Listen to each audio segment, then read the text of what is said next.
তাহলে কি আমি আমার মাতা পিতার কোনোদিনই দর্শন পাবো না? তাই আমি কোথায় যাই, এখনই কি করি? আমায় একবার দর্শন দাও মাতা। আর আমি যদি তোমাদের অভাগা সন্তান হয়ে থাকি, তাহলে আমার পৃথিবীর আলো দেখালে কেন, আমায় জন্ম দিলে কেন, একবার দর্শন দাও মাতা।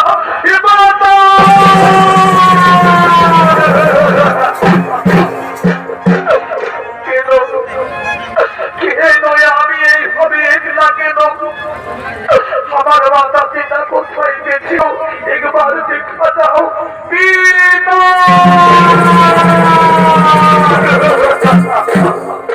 এদিকে জঙ্গলে শিশু কাঁদছে, তার পিতা মাতাকে খুঁজতে খুঁজতে জঙ্গলের দিকে চলেছে।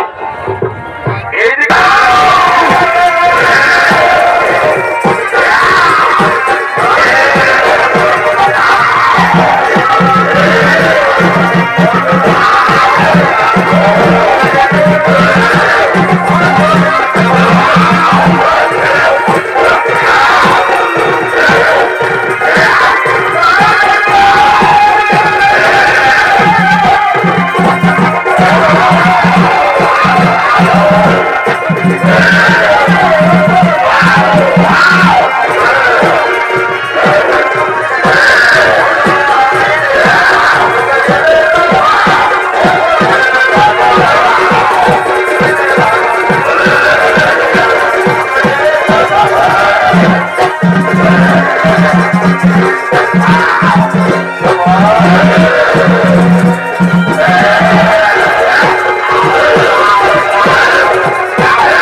তুমি জঙ্গলের মধ্যে কেন কাঁদছো? তোমার মাতা পিতা কোথায় গেছে? তোমার কি হয়েছে? তুমি